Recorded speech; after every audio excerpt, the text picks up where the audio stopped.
Hello again, and good evening, everybody. Thank you for your attention. My name's Dan Gibbons. I've met most of you. Actually, it's nice with such a group of folks here to meet every one of you, I think, hopefully. And if not, we will throughout the course of the night. I'm the CEO of the City Club of Chicago, and on behalf of thank you. On behalf of who really deserves a round of applause is our chairwoman Jackie Robinson Ivy. Thank you to our chair and our board of governors of the City Club of Chicago. So many of you are regular attendees, are members, and understand what we do. But Commissioner, for a moment, if you don't mind, I'll tell you what we're all about, because this is why we're here. And the City Club brings together amazing people from all different backgrounds, diverse people from sectors, from different, from government, from nonprofit, from you name it. I mean, business leaders, anyone who cares about the future of this city and this state of Illinois comes through City Club. And we make sure that they all get to know each other and share their ideas and share their solutions. And when these conversations happen, as you've even saw outside there, who knows what could come of that? And we've seen some really amazing things that have come out of these conversations. We don't usually have them here in this beautiful setting. These are all my books that we read at City Club every day. But this is really all due to Rosanna Ander and the Crime Lab. So just to help you understand how, Rosanna said, we've got this genius of a man, of this public servant. He's coming to Chicago. Let's make the most of that. Let's make the most of his visit. Let's put some pressure on him to give us some good guidance. And let's make sure that some of the best and brightest of Chicago civic leaders, and as I'll get to in a minute, emerging leaders, can be here to ask the right questions, hear some of his thoughts, and of Jen Guzman's thoughts as well. And that's why we're here, to have these difficult conversations that hopefully will lead us all forward in these incredible times that we're all living in. City Club's non-biased, it's not partisan. We don't prescribe any solutions here. I don't necessarily agree with everything anyone's going to say here. I assume most of us don't. There'll be things that we can agree and disagree on. I think what we all agree on is that we love this city, that we want to be engaged, we want to see things do better. And there's some people here who do that on a daily basis. All of you do, but there are really a couple special people here I wanted to mention. So Jennifer Guzman from Rise Chicago, you're going to hear from in a little bit. And she's going to be taking the chair here and really asking the tough questions. Phil Clement from World Business Chicago is on his way. I didn't see him. I know he's on his way here. Again, a civic group that really pulls the business community together to help raise Chicago up. We're really fortunate to have members of the media here. So much of what we do and what we talk about, it only gets so far with the members, and we have a great archive. If you're not in the room, you get to go back to our video archive and our website and see what we're talking about. But the members of the media really help amplify that message beyond what you're seeing here in this room, and that's a very important part of City Club.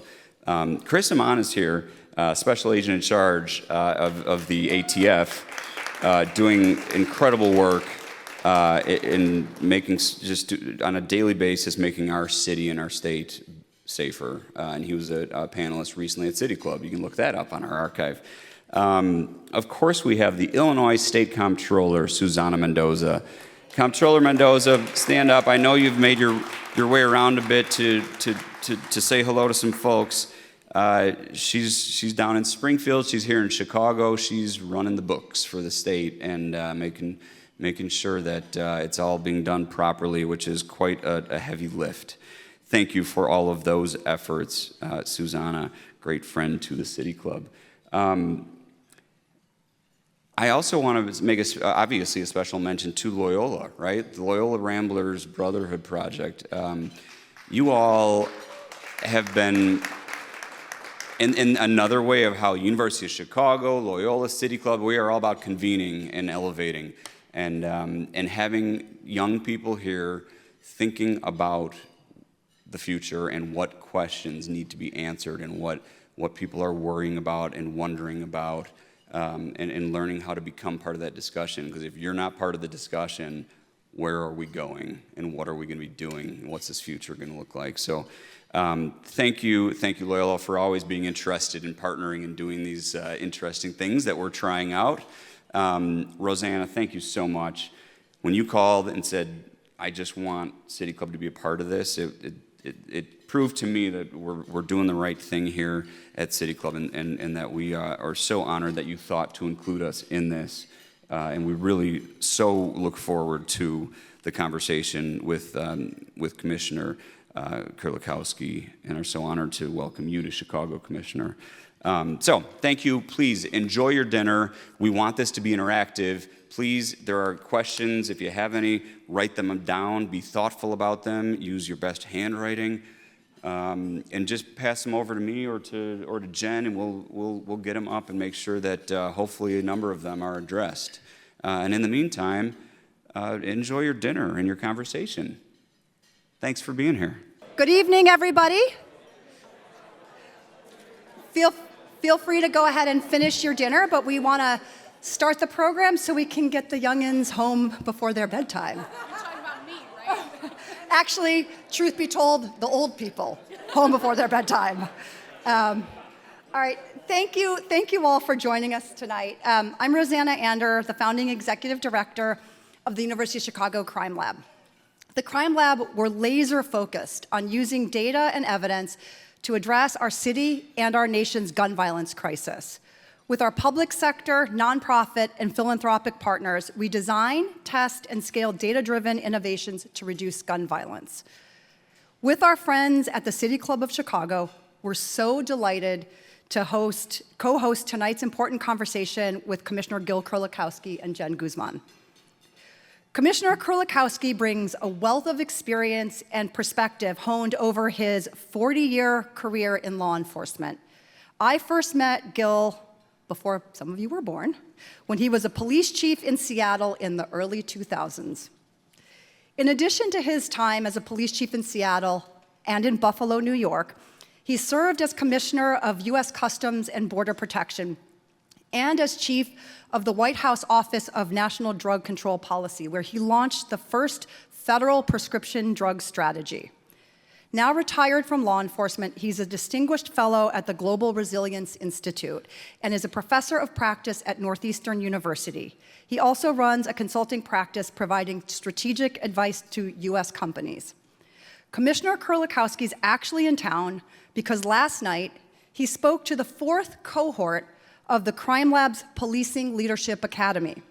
We bring commanders, the rank that's in charge of a precinct or a district, from the communities grappling with the highest rates of gun violence around this country to Chicago for a rigorous 5-month educational program in leadership, management, and data-driven decision-making. The Academy builds on our research showing that improving management practices in policing can improve public safety without driving up arrests or uses of force. Last night, Commissioner Kerlikowske spoke to our 35 police commanders from across the country. Tonight, he's going to share his insights on immigration and the role of state and local law enforcement, as well as the changes we can anticipate with the Trump administration. I'm also pleased to introduce Jen Guzman, who's here tonight to be in conversation with Commissioner Kerlikowske. Jen is the executive director of Rise Chicago, a nonpartisan coalition of community leaders working to restore Chicago's status as a world-class city. As executive director, Jen is focused on the city's most pressing challenges, including public safety, education, economic growth, and fiscal stability. She brings to this role over 20 years of experience in human resources and client relations. She's also done a lot of work in the nonprofit sector, but I'm going to skip over that. You can add that into your questions if you'd like. To discuss these two powerhouses bring a wealth of experience and a perspective to an issue that could not be more timely. Before I turn it over to them, I'll offer a bit of framing and anchoring for our discussion. To state the obvious, The United States is a country of immigrants. Yet no one would say our current system of immigration is working well for anybody. The US has long had more immigrants than any country in the world. It's estimated that the US is home to 1/5 of international migrants coming from just about every country in the world. In 2023, our home city of Chicago and its surrounding metro area was home to nearly 2 million immigrants, close to 20% of our total population. Foreign-born workers, both documented and undocumented, comprise nearly 20% of the US labor force. As of late 2023, however, the US Immigration Court had a backlog that exceeded 3 million pending cases, with asylum seekers often waiting over 4 years for their cases to be resolved.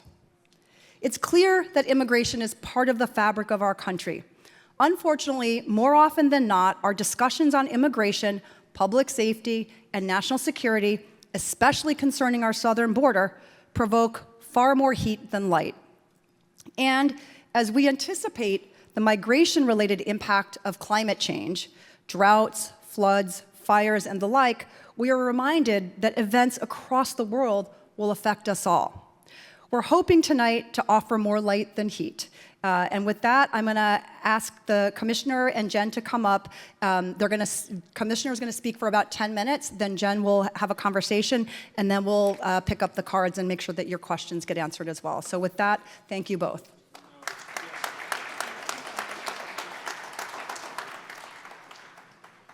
Jen is going to grill me.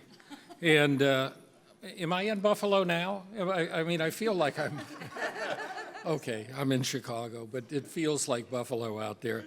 So heat and light, how important? Well, you know, one thing, we're Americans, and we really only care about us. And we don't really realize that this immigration issue, the border issue, is just a huge, significant issue around the world. And if you go to look into Europe, if you go to look at the United Kingdom and Ireland, all of these locations are facing significant changes in immigration. It's estimated by the UN that there's something like 10 million people on the march in different parts of the world to come to different places. One thing that's important to keep in mind, though, of course, is that the United States is a destination. My 3 years at Customs and Border Protection was incredibly enlightening, and I learned a great deal. CBP was formed after 9/11. It has about 60,000 employees, 800 overseas, the ports of entry, and it touches every part of our economy. So when you were having your salad, probably wouldn't be here if it wasn't for things coming across the border in Mexico, other places, et cetera. You wouldn't have fresh produce, et cetera. So these are all big economic issues. So it isn't just about border security. But if you listen to everything that went on during the campaign, when you look at what has been talked about now, it's almost all about border security. So what do you know about this? Well, if you listen to some folks, they talk about the criminals that are coming across the border.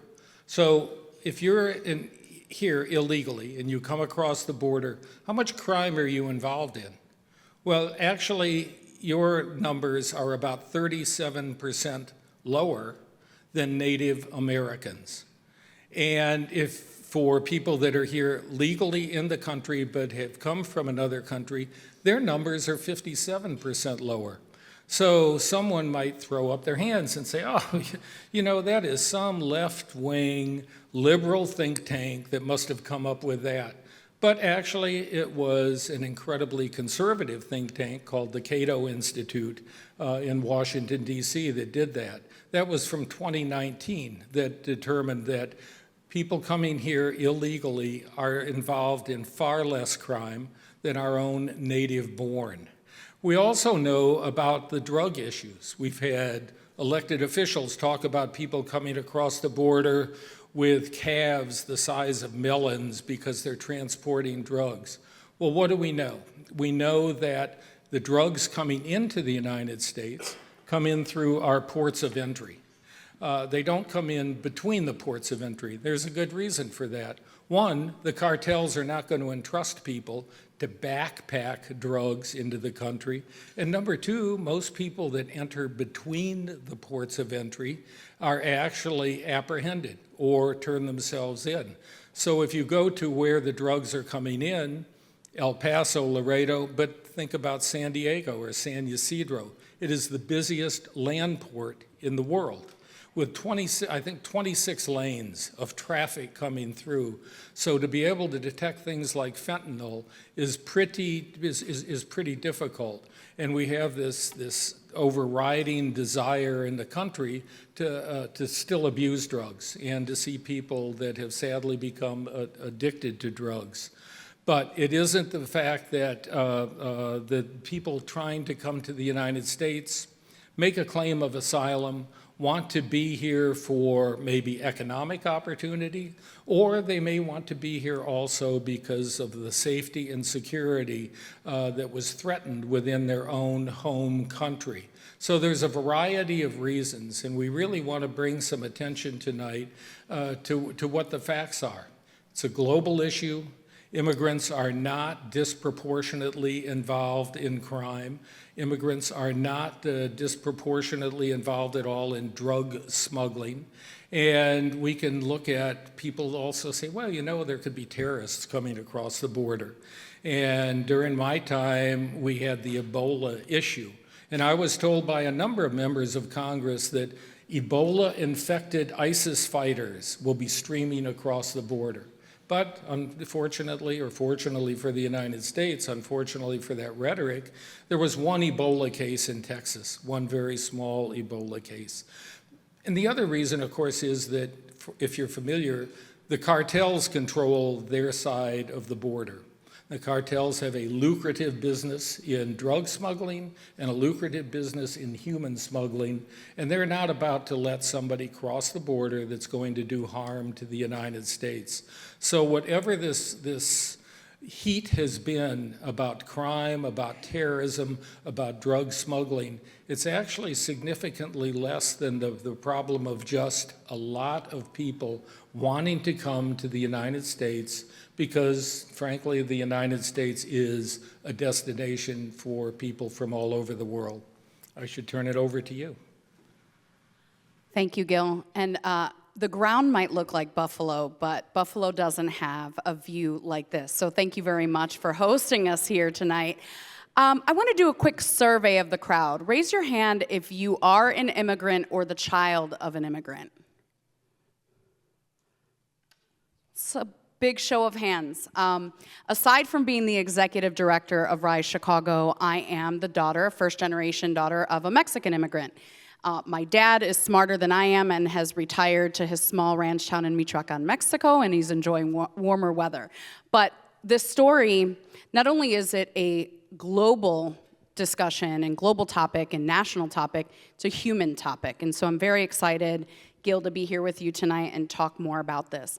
I'm also excited to have a lot of young, emerging leaders in the room because a lot of the work that we're talking about today may not impact some of us older fogies here, but it will impact you for years to come. And hopefully we can draw out some inspiration from some of you emerging leaders to start working on some of the challenges that we have.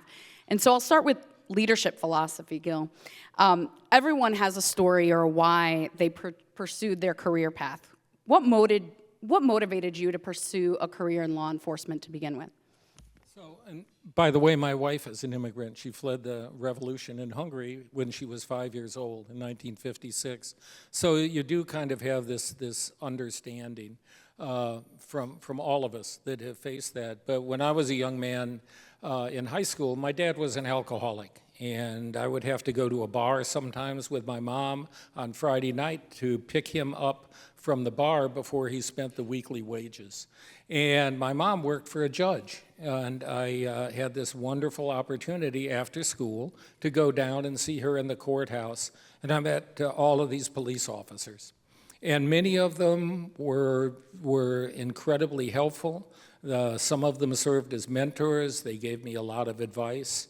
and I enjoyed being around them. And I wasn't naive enough, even as a high school student, to realize that there were some bad police officers. There were some that didn't do a very good job. But the ones that did really influenced me. And now at this stage and this age, I've had a wonderful career, and I've been very fortunate. So thank you. Fantastic. And appreciate that there's always a human connection to why people do what they do. So throughout your career in law enforcement, you've held a variety of leadership positions. How would you... I couldn't hold a job. All right, so you failed up. No. No. How would you describe your leadership philosophy and approach? So I've had the wonderful opportunity, and I hope this is probably more directed toward young people, although you've got some great people at your table from LAPD and a host of other agencies. You should have mentors.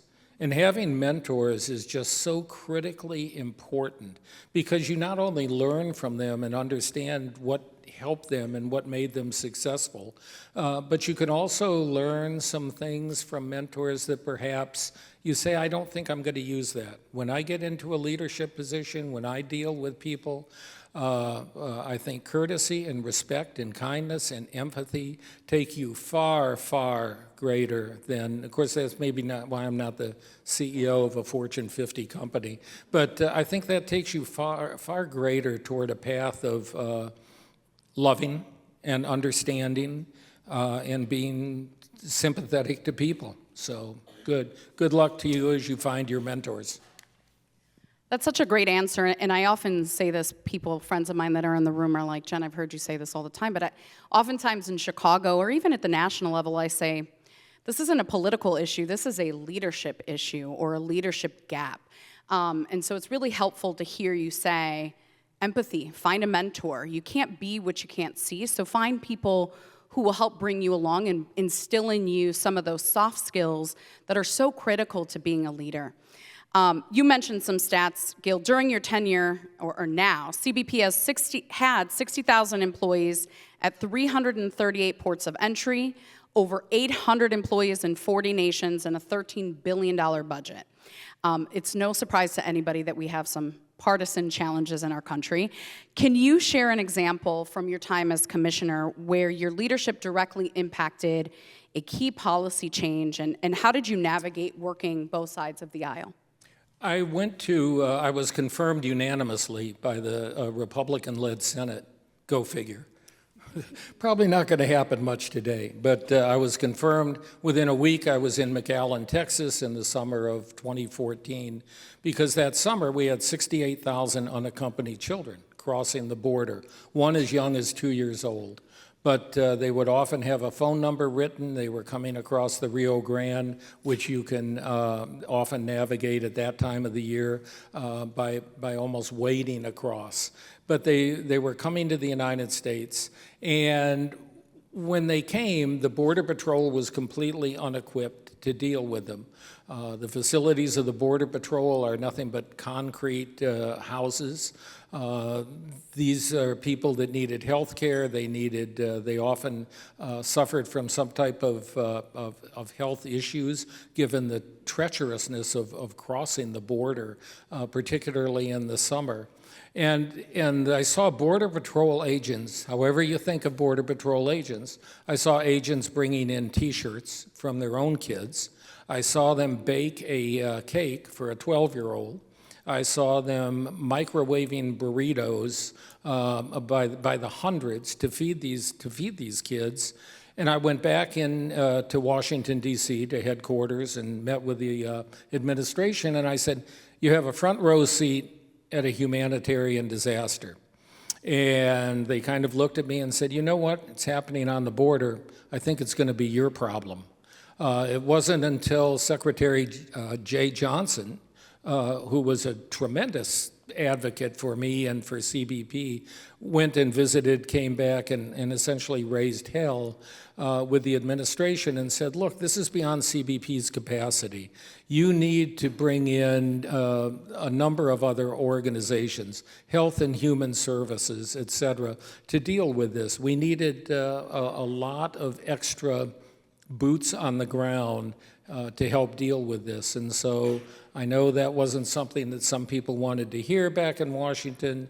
It was, why don't you handle it? You're in charge of the border.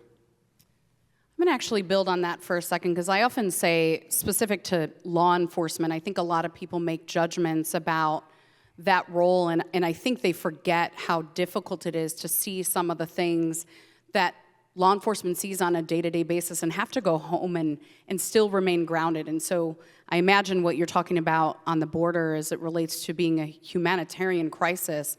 How do you as a leader, or how did you as a leader, remain grounded, and how did you continue to keep your team with positive morale? Well, one thing about the border is that you understand that there's only 1 degree of separation. Many of the agents, all who are fluent in Spanish, but many of the agents all have relatives south of the border. So there's a much greater closeness. And many of them, of course, have had relatives that have done the same thing, coming across the border. And so they were very much engaged in trying to do what they could with the few resources that they were given until the rest of the federal government kind of stepped up the plate and began to provide some other services. So spending lots of time along the border. I spent, I think, more time on the border than I probably did in Washington, D.C. And I think when you're out in the field and it's hot and it's terribly uncomfortable, and there's everything from rattlesnakes to people being cut by the brush, et cetera, and you're with them, I think it goes a long way to letting them know that you're just not sitting in your air-conditioned office in Washington, D.C., telling them what they should do and how they should do it, when in fact they pretty much knew all of those things far better than I did. That's a leadership tip for those of you who are emerging leaders. Leaders earn the right to lead by being on the ground with their teams. It seems sometimes cushy to be like, oh, I'm the CEO, I'm going to be in my ivory tower. And Gil was basically the CEO, but he was on the ground with his team at all times. So remember that as you are coming up in your leadership roles. I'm going to switch gears a little bit to policy, especially given border security. In an interview a couple of years ago, I heard you mention that it is Congress's responsibility to get reform passed, and for 3 decades they've done nothing. The immigration debate has taken on new dimensions under the current administration, with a greater emphasis on closing the border and reforming existing policies. What are your thoughts on the approach the new administration is taking, and how does it compare to previous strategies? Well, the new administration is taking an approach that the executive branch of government can fix this. And whether it was in the Clinton administration, Bush, on and on, the executive branch of government is not going to solve or fix this problem. America is a destination. And trying to, you know, there's one thing to remember. Whenever you have a complex problem, and immigration is that, whenever you have a complex problem and somebody gives you a simple answer, you can be assured of one thing, that that's the wrong answer. Building a wall, adding more Border Patrol agents is not going to solve the problem. But Senator McCain and others attempted to solve the problem by getting Congress in a bipartisan way to do something about it. That crashed and burned. Just a couple years ago, Senator Langford attempted with a bipartisan group to say, we recognize this is Congress's problem and we should be working to solve it. His attempt of a bipartisan bill also crashed and burned. So it seems like it's easier to kick the can down the road and tell the American public some simplistic answer that if we just build a wall or add more Border Patrol agents, we're going to stop things. Regardless, that's not going to be a viable answer. Do you have any hope for reform in this administration? I'd almost want to say none whatsoever, but I think that's not strong enough. That's not a strong enough statement. All they talk about is the number of apprehensions, the number of deportations, et cetera, as some type of answer. And Congress doesn't seem to be willing to take this on. So I think I would be pessimistic to think that they'll approach this with a different idea. But also remember, I mean, we need these people in the country. We need them working. When I'm in South Carolina in the middle of summer and you're looking at who's working on a roof in 100 degrees or 110 degrees, they're not stealing jobs from Americans. They're not taking those jobs. They are working incredibly hard. They're often there on weekends, on holidays, just on and on. We actually need these workers, both the skilled workers, but also the workers that are doing labor. And so what I heard you say about the reform question is, right now we are addressing the symptoms, but we're not actually working to address the root cause. Given your experience leading CBP, how do federal immigration policies impact cities like Chicago, and what local policies could better support immigrant integration while maintaining security?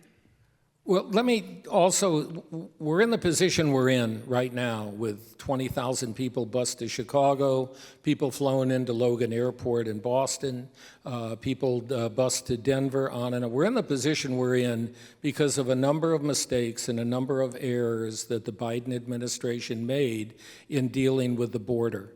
They brought people that were well-meaning into the White House, but they weren't the best people when it came to realistically dealing with the border. And the internal conflicts within the White House caused a number of difficulties. So the unforced errors, the mistakes, the poorly thought out policy decisions of the Biden administration have left us where we are right now with this kind of head-snapping change in direction. And it's going to take some ability to maybe get back a little bit to the center about this. And it pains me, by the way, to complain about that administration. Well said on coming back to the center. What's a recommendation you would have to have people start working together? I feel as though there are many Democrats who are doubling down on the approach they took in the last national election, and versus really listening to people on the ground, they're continuing to double down on their own agenda, which I don't think is necessarily helping the challenge. So how do we bring Republicans and Democrats together that are reasonable and can actually solve challenges together? Next question. A lot of wine? Don't bring them to Chicago in the middle of the winter? Yes, next. I don't think there's a particularly good answer to having Congress work together. During the time that I was in the drug policy shop for President Obama, Congressman Hal Rogers, a Republican from Kentucky, used to talk often about, for those of you that know this issue, like the comptroller, regular order. Why can't we get back to regular order? There are 8 spending bills that should be passed in a timely way with a budget so that you know how much money you have and what it can be spent on. We haven't seen Congress pass a budget in regular order in, over a decade? Probably a good decade. It's been pretty awful. So I don't have much expectation that that you're going to find people, there are people of goodwill, but you're going to find them working together to try and solve this particular problem. It's been easier to point fingers at each other, and really that's a sad state of affairs, especially for young people in this country. We've also had our budget challenges here in the city of Chicago. And a question that I actually ask often when I'm speaking to aldermen is, do you actually have relationships with your colleagues? Like, do you have a group of people that you go have a beer with or go out to lunch with? And the vast majority say no. And so when I think about old administrations at the national level, you had people that were on both sides of the aisle but had relationships. And at the end of the day, I think I had heard a story of George W. Bush, when he had come into office, one of his very first dinners was with Teddy Kennedy. And he was like, hey, we're going to disagree on a lot of things, but we're going to be able to break bread with one another. And I just feel as though we continue to be divided with that. What impact do relationships have on just getting stuff done? Relationships are everything. It's in business and government. Relationships and building trust and confidence and communication. So I saw a really good recommendation. So members of Congress have a budget to come back to their home districts. And so instead of working 5 days a week, Congress would meet 4 days a week. Instead of working 4 days a week, Congress would meet 3 days a week. And suddenly, Tuesday, Wednesday, and Thursday, which isn't anywhere enough time to get anything done, they're flying in Monday night. They meet maybe with some people Tuesday, Wednesday, Thursday, and then they head out and they go back to their home district. There was a time when that money was not as lucrative and they actually had to stay in Washington. They bought homes in Washington, they rented apartments in Washington, and they ended up socializing with each other from different parties. So dinner parties, getting together, seeing each other in a way that wasn't accusatory. And I thought, wouldn't it be great if they could kind of get back to something like that instead of running off immediately to National Airport and jumping on a plane to come back home and say, look, I'm back home. I mean, they need to have these tentacles back in their home district, but they don't need to come back every 3 or 4 days just to say I'm going to go to the Rotary Club or just to say I'm going to go speak to the City Club or something. For City Club, it's acceptable. How are we on time? Are we good on time still before I move to our audience questions? Fantastic. In a previous interview, I'm switching gears to drug control. You said the war on drugs is as much a public health crisis or issue as it is a criminal justice issue. Can you elaborate on what that means? Yeah, I came to the drug czar's office as a police chief, and I certainly knew something about law enforcement. But it was very clear that the opioid crisis, the prescription pill painkillers, was killing, at that time, 70 or 80,000 people a year. Well, prescription painkillers are legal, they're manufactured, they're approved by the FDA, and doctors prescribe them. And so to say, well, this is a problem that law enforcement is going to solve was a huge mistake. Looking at it from a public health perspective seemed to be better. And I did an interview with the Wall Street Journal. And I said, look, this is a mistake for law enforcement to keep down this path. And this war on drugs on this issue just does not make any sense. And he printed that. It got a lot of attention. And this is something you should remember as young people. The White House is run by 22-year-olds or 23-year-olds if they're older and more mature. But that's who really runs the White House. So I had a great deal of freedom because the president was very engaged in economic issues. And I said, but I can make a lot of decisions, and if they think they're wrong, I'm sure they'll call me.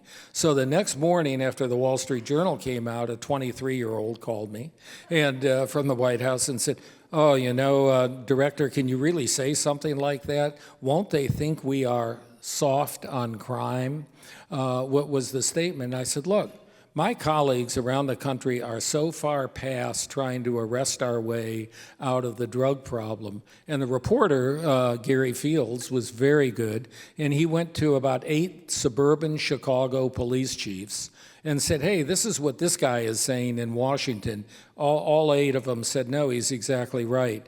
Approaching it from an enforcement-only standpoint makes very little sense. And we have made some progress on the opioid issue and overdose deaths. Not near enough, and we need to do more, but I think we have seen some decreases. Awesome. I'm going to ask a couple questions from the audience. Build on a couple questions ago. Are they hard questions? They're not hard. Oh. At least I don't think so.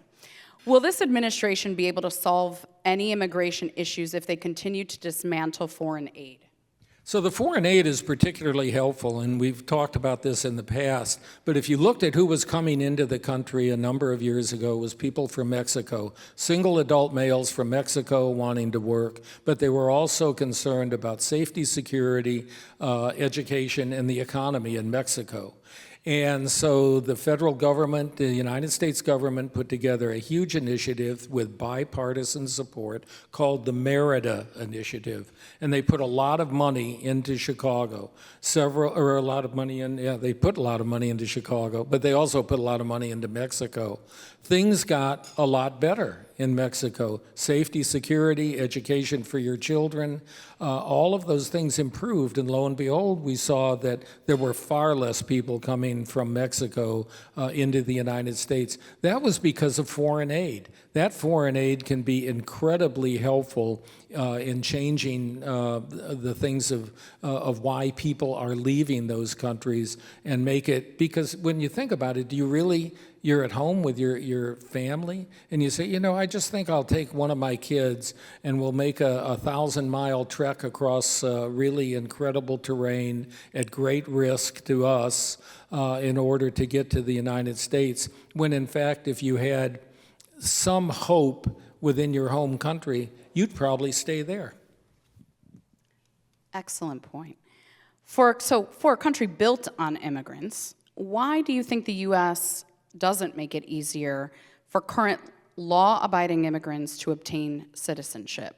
We've made it so difficult to obtain citizenship. For instance, if you're from another country and you've gone to a wonderful school like Loyola, and you graduate, I have a very conservative neighbor in South Carolina who you said, every one of those young people that graduates from a four-year institution should have a green card stapled to their diploma because we need to keep them here. What do? They say, well, you've graduated from college, now go back. Now go back to your home country. We actually need to make the system fair, a little more open, and we don't need just the people at the high value skill set. We also need workers. I mean, there are a lot of there's a real issue of having young people, and when you look at police departments, they're actively recruiting people that may not even have legal status. We heard from a sheriff that has a number of DACA deputy sheriffs, and said they're great, and I really need them. They're worried, of course, about how long they can stay in the country. And I think that was a lot of the disheartening outcry from many Mexican immigrant communities here in Chicago about folks that have been here 40, 50 years who have been law-abiding citizens, contributors to society, pay their taxes and will never reap the benefits of Social Security or Medicare, and pay into the United States and don't have a pathway to citizenship. I mean, we can sit here and judge all day about how they got here to begin with, but if you've been here 40, 50 years and are law-abiding and a contributor to society, it should be an easier process. This is a great question. What role do you suggest public schools should play in this current climate of actual and perceived actions by ICE within our school communities? I'm not sure if you saw the news a couple weeks ago here in Chicago. We had a bit of a false alarm at a CPS school. So what roles do public schools play? Well, the public schools, and we heard earlier at an earlier talk from several school principals, and they talked about the joy and the wonder and the hope that these students were bringing. And now we're hearing from schools around the country about a decline in attendance because the parents are concerned because they're here illegally. The parents are concerned. I mean, the last thing we need is to have these kids not attending school. I mean, the schools are a bedrock. My daughter is a teacher in Colorado, an elementary school math teacher. And so we know how important the schools are. The last thing that we should do is to make people afraid to send their children to school, afraid to go to church, afraid to go get medical care at a hospital because they're concerned that immigration agents are going to apprehend them. I think that has a devastating impact and really doesn't speak very well for our country. You mentioned the neck back and forth, or I call it whiplash. I think, the media has an opportunity to, I know everything is fast, and everybody wants to get the story out fast. And I think it was Dan Rather who said, the journalists are supposed to report the news, not make the news. And so I think it's an opportunity for people to put some pause in place, even though it might seem annoying to be the last person with the story, but make sure we get the details right before they hit the news, because it's causing a lot of stress. What has been illustrated in the American media about the south border situation that you would like to be better understood? Well, one is what I brought up early on is the fact that they're not involved to any disproportionate effect in criminal activity, nor in drug trafficking, et cetera. I mean, those are the facts, and that comes out time after time. But that often gets lost because there'll be one particular incident. And I think of the most recent one in which the new law, the Lack and Riley Act, was passed because of the murder of a young woman at the University of Georgia.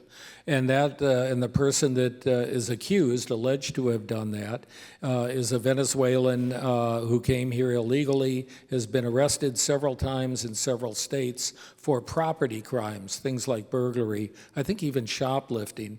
The new law, signed by President Trump, approved by both houses of Congress, with quite a few Democratic votes to support it, said that if they're arrested for a property crime and they're not in the country legally, that they should be detained without bond.